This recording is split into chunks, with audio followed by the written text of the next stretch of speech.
This is our Forex blog for April 25th, 2012, and this is a relatively new currency meter we just released 2 weeks ago, and the top part in histogram form is comparing the dollar to all the other pairs using multiple time frames and different weights. You can see, first of all, I have this on a range chart, so the more active the markets are, the more bars there'll be, and therefore it gives you more intuitive feel. If the market's going down and it's going down a lot, you're going to have a lot of red bars, and you can see the intensity. Anything at and above the dotted white line is extremely weak. Underneath that, we have the percentage of currencies above or below their 15-minute bar moving average, then the hourly, and underneath that we have the daily, weekly, monthly trend. So you can see coming into today that there was mostly weakness from 9 o'clock yesterday. Also a little bit earlier yesterday there was some weakness. This tool only works live. I've left it running for 2 days, and this is the weightings that I'm using. It's the default. If you load our sample build your own trend currency meter workspace, this is already set up with these defaults. Many of the tools measure the percentage of dollar pairs going up and down, and the bottom two measure the intensity. And a lot of them are on a bar-by-bar basis. So anytime, probably about half the weight is the percentage of dollar pairs going up and down versus all the other pairs using multiple different statistical methods on multiple time frames. And the other two are the intensities. So it's kind of like force equals mass times velocity. When a very high percentage of dollar pairs are going down, and they're going down with incredible intensity, 150% of what normal volatility is for this time of the day, you're going to see that with extreme weakness in red right here. So if you see yesterday was weak, and it always is good to leave the software running. I usually bring it up Sunday night and leave it running through the week. If you have too many charts, you'll run out of memory, but if you have a reasonable amount, 30 or 40 or less, you should have no problems. So you can see the dollar was weak today. It started getting weak here around 3 o'clock. The very high percentage of dollar pairs were going down. Most of them were underneath, or the majority of them were underneath their hourly moving average. The daily trend was slightly up, but virtually nothing. Weekly trend had very little slight uptrend, and the monthly trend was down. So, anytime you see that, you want to basically sell the dollar versus whatever the strongest one is. The CAD, pretty strong percentages of them going up, but it doesn't have that much real-time intensity at the time. The Australian had a lot of intensity, coming up to 3 earlier. Good decent percentage of currencies of the Australian were going up. Very high percentage of them were above their hourly moving average. The daily trend had shifted up. Ideally, I want the weekly trend to be up as well. I don't care much about the monthly trend because it takes sometimes 2 weeks for the monthly trend to shift from being strongly down to strongly up. So it's very slow to react. You only really need the real-time momentum, and it always helps if the percentages are in your favor. Mass times velocity, the intensity is the velocity, and those trends tend to continue. So the Australian dollar was a good one to be looking right around 3 to be buying. So here is this chart. Let's find 3 o'clock right here. It's right around this time right here. This currency is above the hourly moving average. It came down, found support there. It also found support at the previous month's low right there. And you can, if you're really conservative, wait for it to go above this little sideways rectangle pattern. And as it's going up, you can see our trailing stop got you out here at 26. You don't really make that much on this trade, maybe 10 pips. Typically, if it comes down, it's going sideways like this, hits this area and bounces off. A lot of times I'll get into the trade a couple pips early, like right here. Put my stop right underneath the low here. And, most of the time, currencies stop at the fib target. So if you see it go up, pull back a little bit, not go underneath the trailing stop, the fib target is usually a great place to get out of this trade, especially if it doesn't have incredible momentum at the time. It wasn't at or above the 80 level. So, in this at 13, out of half at 40, that's a nice 27 pip move on the first half. And then here's the previous day's high. It's a resistance area. Once it breaks above there, it should stay above there if the trend's going to go up. It came back down underneath there. I typically use support resistance levels to get out of the other half if the trailing stop is considerable distance away. If it's 4 or 5 or 6 pips more away, I'm just going to exit here. More than likely, if it doesn't hold the previous day's high as support, like you can see later it did, typically, the trend's not going to continue. Later in the day, you can see some strength came back in the pound. Let's scroll and look at this one. You can see yesterday it was quite strong, had a lot of weakness after 9 o'clock yesterday, which pretty much continued on over until about 7:30 today. A very high percentage of them around 8:30 on the 15-minute time frame were going up. You have real-time intensity here, and the weekly and monthly trend is up. So it had such a big down day yesterday that it shifted the daily trend down. But once you kind of see patterns like this, extreme weakness, extreme weakness, extreme weakness, followed by less, and then the momentum comes in, you start to see trends change first on the real time, then on the 15, then on the hourly, then on the daily, then on the weekly, monthly. Weekly, monthly are already up. So anytime you see patterns like that, kind of the trend disappearing, if you can kind of visualize a trend line coming here, it's getting less and less and less, and then strength comes in. Whether you want to buy it here or wait for confirmation that currencies are breaking through resistance areas, right here, which you see that coming up on 8.19. So what currency do you want to trade? Well, the dollar is weaker than the yen, so I'll be looking at pound dollar buys after around 8.20. Okay, so here's 8.20 right around here. This currency was weak. It fell underneath the hourly moving average. It fell underneath the previous day's low. And just like I said before, anytime the previous day's high or low, week's high or low, or month's high and low gets broken, typically it will stay underneath there. You can see it came up to that area and there was some selling. That's what normally happens, and then you would expect the trend to go down, but it didn't.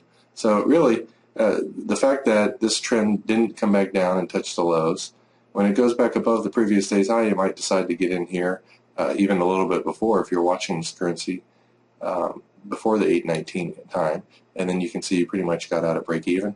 Came back down again. Notice not that much weakness. Comes back up again here at 12. You always want to draw your fibs off the last wave to get an idea of where your profit target is. So if this last trade in here, you're in at 12, comes back up to the hourly moving average, the fib target, good place to get out right here at 29.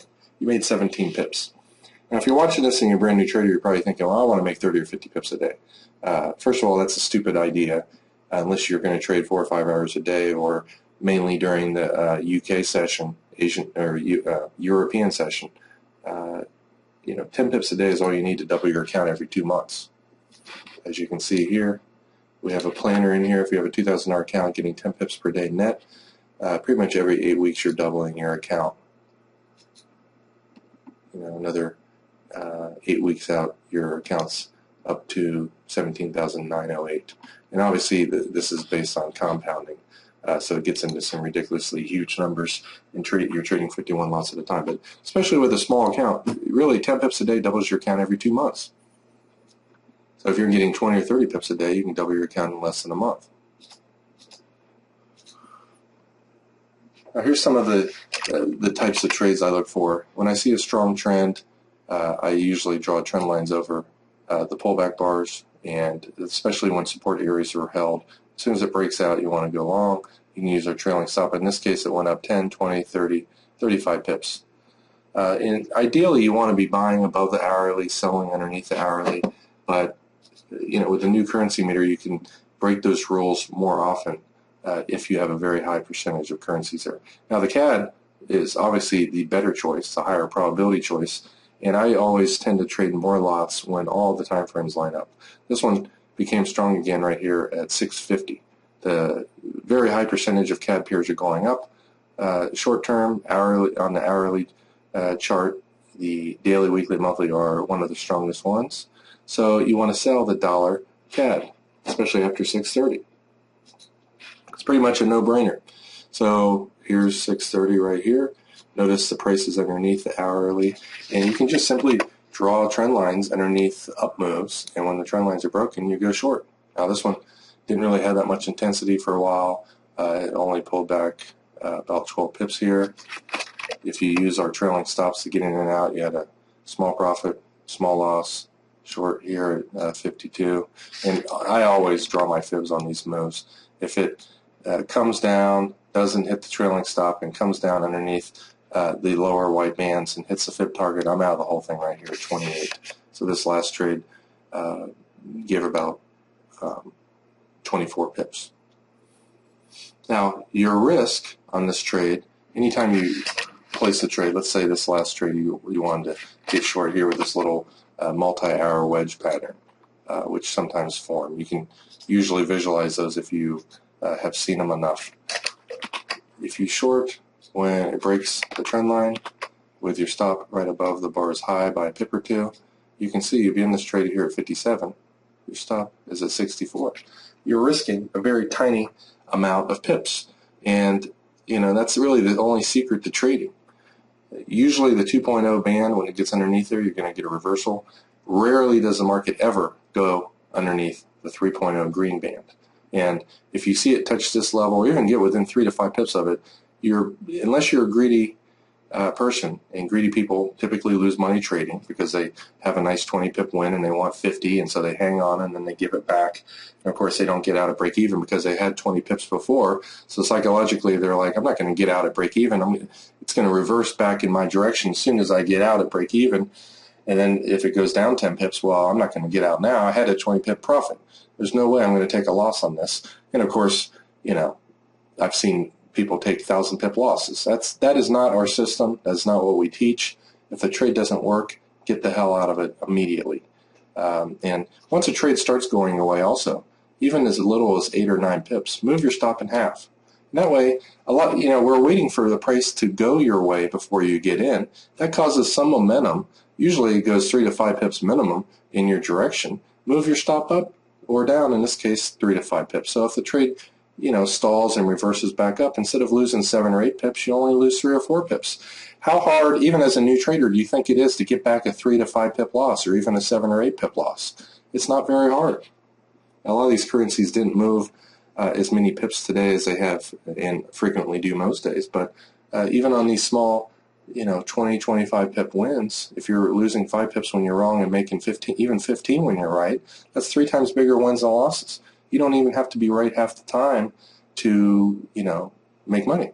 And if you're right only 30 or 40% of the time, you're going to be pretty much near break even. So don't look at winning percentage. Winning percentage is for idiots and new traders. Obviously, the more experienced you are, the higher your winning percentage. And we all have days where we're 80 or 100% winning.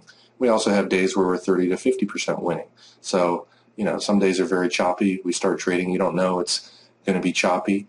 And a lot of times choppy action leads to trends in the future. So if you quit trading during choppy days, sometimes you have a loss, 15, 20 pips for the day.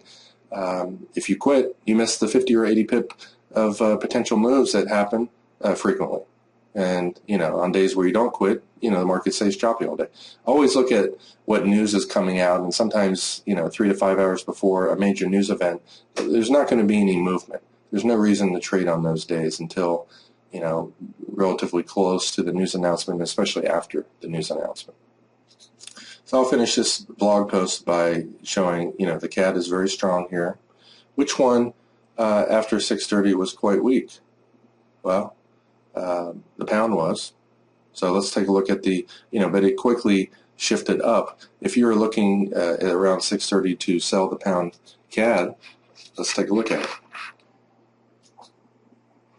Okay, here's the pound CAD chart, and remember after 6:30, and actually even before, if you look back at the currency meter, the pound was really weak back at 4, and it was tremendously weaker than the CAD, which also has some weakness against most of the pairs.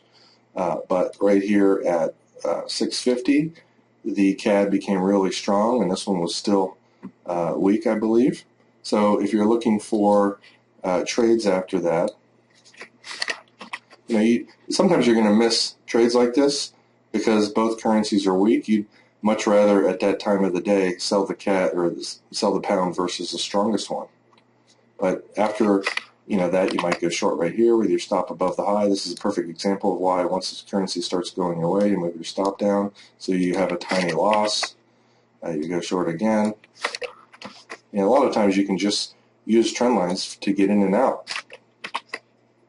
Sometimes you're going to have a loss. I always put the stop right above the high right here. This one kind of, and especially anytime they go my way and come back up and not quite stop me out, I'm very cautious. A lot of times the previous swing low is where the market's going to go to. If it doesn't have plus 80 strength, I'm out, right here with a small, maybe 15 pip profit in that case. Let's just end today's blog. When you saw the tremendous weakness here in the pound, what was the strongest one around 4? The euro had quite a bit of strength earlier, so you could certainly have bought the euro pound. The Swiss also, pretty much strong on all time frames. Very, very slight downtrend on the monthly trend. So pound Swiss makes a good one to sell right around 4 o'clock. And you can see this one fell 10, 20, 30, 40, 50 pips.